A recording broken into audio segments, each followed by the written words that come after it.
Hi, this is Glenn Crothers from the Louisville Jazz Society. And today it's a real pleasure to interview Jeanette Kays, who for over 50 years sang with guitarist Greg Walker in the band Walker and Kays. On Sunday, September 25th at 7 p.m. in the Pigment Gallery at the Melwood Arts Center, the Louisville Jazz Society will present the Greg Walker Memorial Concert as part of its signature series. The concert is designed to honor Greg's musical career and legacy.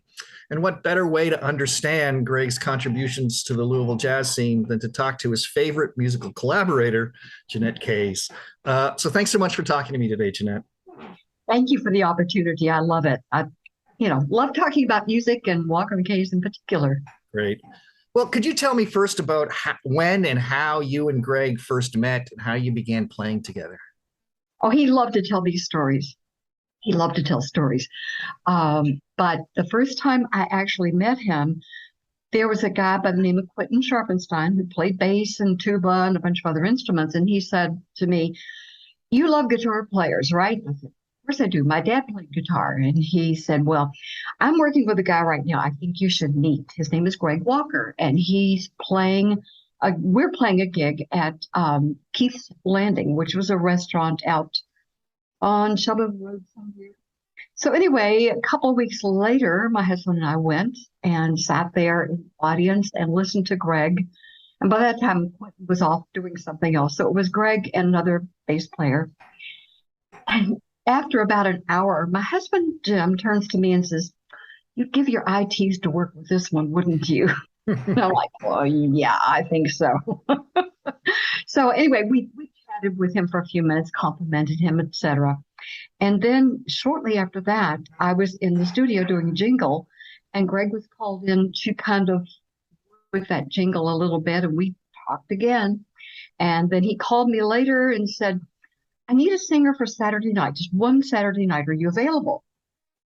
And this is the part I love the most.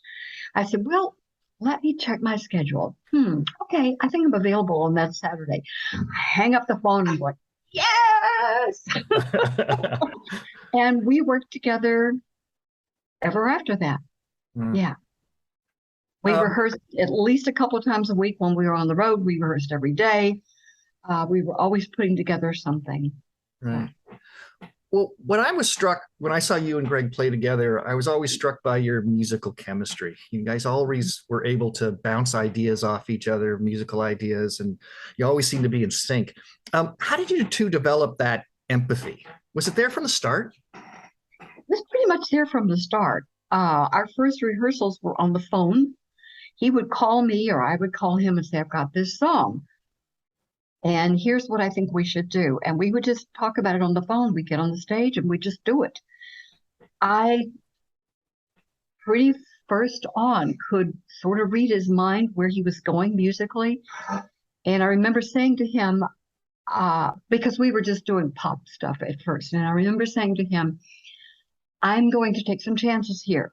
I may get lost, I may not. You just keep playing what you're going to play." And that's when I started improvising around what he was doing. And he immediately said, "That's what we need to do." And I mean, we just read each other musically, which was why it was so easy. I always felt so comfortable on stage with him. Well, what do you think made him such a good accompanist to a singer like you? Okay, good story again. A lot of jazz players don't really want to work with singers because as a singer, you're out front, you've got the words, you've got the lyrics. If the audience doesn't understand the music, they can understand the story you're telling them. Greg was one of those rare musicians, jazz musicians, who loved to work with singers. And he would always ask, "What does this song say? How should we perform this song according to the lyrics of it?" And as you well know, he worked with other singers along the line too. And I'm sure he asked them the same question. But to him, the lyrics were as much a part of it as the notes. And that's what made him special. Mm. You said that you had that you were able to reach out to audiences, and I wonder about that too, because that's the other thing that struck me when I watched you play is that you weren't just playing music, you were entertaining the audience, and there was always a great rapport with the audience, at least the times that I saw you. How did you and Greg work on that? I mean, how did you establish that rapport with the audience? I don't really know how to answer that, except that I always felt like I was this much of an actress as well as a singer. And I tried to incorporate every one of those songs into me. I was living that song, even if it wasn't my personal story. I tried to make it my personal story. And I think he did too. And that's how you relate to the audience. You find somebody out there and you can see little signs on their face, whether you're touching them. And if you're not touching them, you just go on and internalize it and still put it across as best you can. Right, right. You've talked about songs, you've talked about the importance of lyrics. How did you and Greg choose the songs that you played and recorded? Ooh, that was all over the place too. They would have to sort of speak to you. As you probably remember, we were particularly fond of bossas, the South American sounds, the Brazilian sounds. So pretty much everything we did had that, well, not everything, but a lot of things we did had that feel to them. We would choose songs quite often that were already going in that direction. I don't know. And Sonny Stevens, of course, was instrumental on a lot of it too. He'd say, why don't we do this song? Or why don't we do that song? It was a very collaborative effort. Every time we get together, one of us would have an idea or all of us would have ideas. We just melded them together. Sonny Stevens being your longtime bass player, just sort of for those who are listening and are not familiar with Sonny. How did you go about I was once I read an interview with Greg that Greg gave, and he said that he liked to hear musicians play familiar tunes and do something different with them. He said he learned more about a musician by hearing them play familiar songs than their own music. But doing something different with them. So how did you make those songs into Walker and Kays songs? How did they become yours? We both felt that, yes, you can take a song that everybody knows, and jazz musicians are really good at this. You just throw out some song, somebody does a four-bar intro, you go into the song, everybody takes a solo, and then you come back, you do the song again, and you're gone. We like to take a song and do something very different with it. Take Chattanooga Choo Choo. We did that when we were in Chattanooga, and we were working there because of his sister Sandy living in Chattanooga. But we took that familiar song and we put all kinds of other things in there, other little bits of pieces, so that you couldn't sing along with it unless you knew our arrangement. He felt like an arrangement made it different, made it special. And so that's what we tried to do. And those arrangements were a collaborative process? A lot of them were. Some of them were strictly him in the middle of the night. Oh, yeah, I think I'm going to do this. But Sonny and I think added quite a few things to that. Sometimes Greg and I would just sit down and write something together. He read music better than me. I can sort of read at it. I'm not very good at it, but he could write it out. So I would throw ideas at him and he'd say, that's not so good, but what about that? And then I'd say, what about this? I was going to ask you, did you ever disagree? Let's talk about something else. So that was part of the process too. I wrote a song one time. We were on our way to a gig, and it's called Two Rights Will Always Make a Wrong. And he was saying one thing, and I felt something else, and we were just not agreeing. When two people are both right and they fight each other, that's wrong. And that's what that song was about. Oh. Two rights always make it wrong. Right.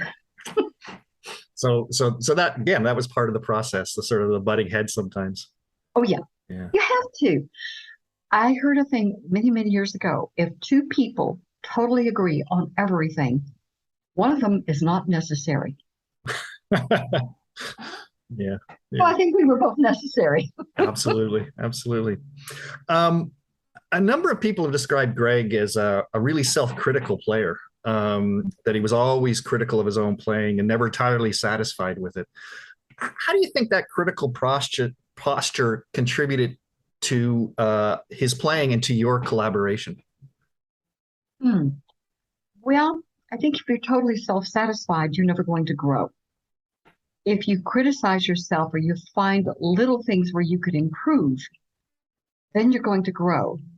Um, he was always looking to better himself, to find a new way to do something musically. Um, if you may bleat this if you want to, because I'm going to use his favorite saying. My guitar sounds like so. Bleep yourself. But everybody who knows him, anybody who ever worked with him, knows that he would get on stage at some point during the night. He's going to say, "Oh, my guitar sounds like." Hmm. I went to a yard sale one time, just right down the street from us, and I told you what Greg was always saying about his guitar. There was a guitar in a case there, and it was an Sheit was the brand name on this guitar, and it looked awful. And the woman sold it to me for $12. She said, "Oh yeah, and you could have the case too." And I'm looking at this thing and thinking, "Oh, this is going to be so much fun." So I take it home. David Craig was with us at the time playing bass. So David and we scratched it up even more and slapped nasty looking strings on it and everything, and presented it to Greg on stage. We've got a special gift just for you. You always said your guitar looks like, sounds like, plays like, and here's an actual guitar that is a Sheit. Yeah, it's the description. When he died, he still had that guitar. Oh, that's wonderful. That's wonderful. That's funny. He was always trying to make it, he was looking for different strings to play, different chords to play, different ways to approach a song. Um, he just was always looking to be better musically. Great, great. And as an audience member, you hear that. You absolutely hear that.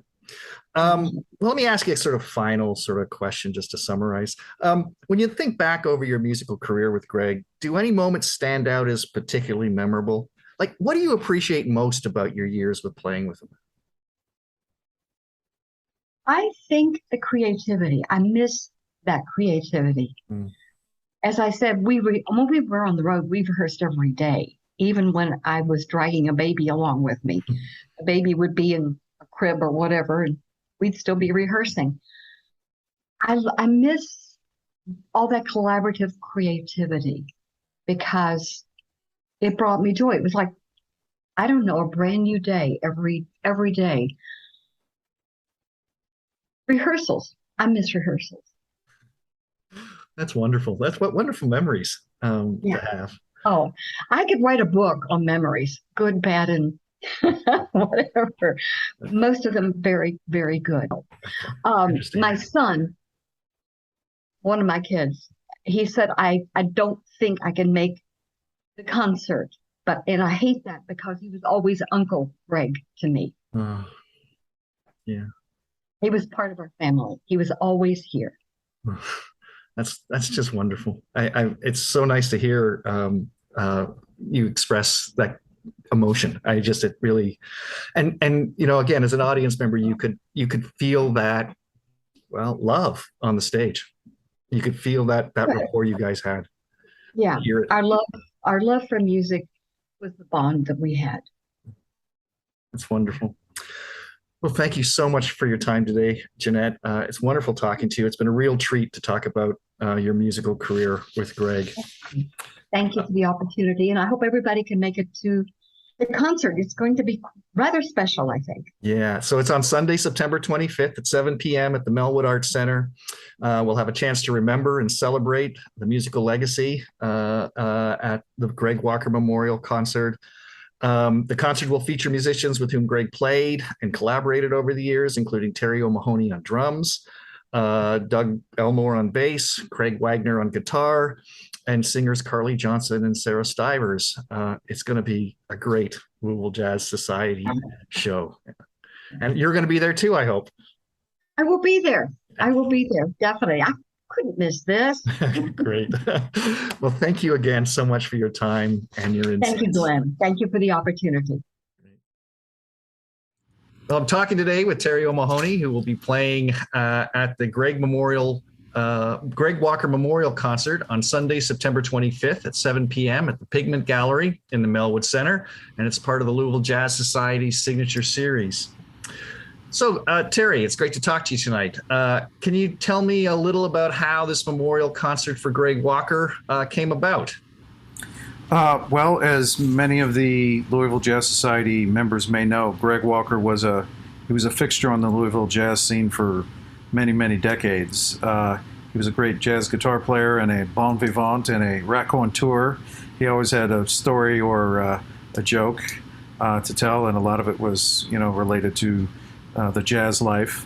I started playing with Greg back in the late 70s, and we've played on and off, gigs, many gigs here and there with his group. His primary group was Walker and Kays with the great vocalist Jeanette Kays. Right. And also one of their longtime members was also Sonny Stevens, who passed away last year. So Greg passed away, I believe it was in August, and Sonny passed away in, I believe it was October. So the idea was brought about at Greg's funeral to maybe do a memorial concert for him, and at that point it was like, okay, great, we'll get part of the group with Jeanette and Sonny, and then Sonny passed away. So the Louisville Jazz Society decided to continue on with that idea, also with the support and encouragement of his sister Sandy Kurtz. So we're going to do a concert memorializing him. His sister Sandy's going to say a few words. I believe Jeanette Kays is going to say a few words about Greg, her longtime association with Greg and their band Walker and Kays. Right. The band is actually going to be myself on drums, the great Louisville guitarist Craig Wagner, filling in for Greg, and also bassist Doug Elmore, who did a lot of playing with Greg in various situations. Also, two singers that are closely associated with Greg that he did a lot of work with, Sarah Stivers and Carly Johnson, are also going to be singing. Great. So people, if you come to the concert, we're going to do a set of tunes that Greg liked to play as a trio, guitar trio, as he would have done them. And then we'll do some tunes that, again, that he played or liked to perform with Carly Johnson, and then some that he also liked to play and perform with Sarah Stivers. So it'll be kind of a, not really a recreation of Greg Walker's performance style, but it'll certainly be a tribute to his stylistic considerations and using the tunes that he liked to play. Right. And the format that he played in. And the format he played in, which was mostly jazz guitar trio with vocalist. Right. Well, I remember when I first came to Louisville in '97, seeing Walker and Kays play many times, and it'll be great to have a chance to sort of, if not rehear that, at least hark back to that music that I heard long back in the years. Exactly. The concert's associated with MRF, the Music Emergency Relief Fund. That's correct. There's an organization in Louisville called the MRF, the Musicians Emergency Relief Fund. It was started a number of years ago as a sort of a musicians benevolent society. MRF is an organization. They do one or more concerts a year, and a bunch of musicians from Louisville take place.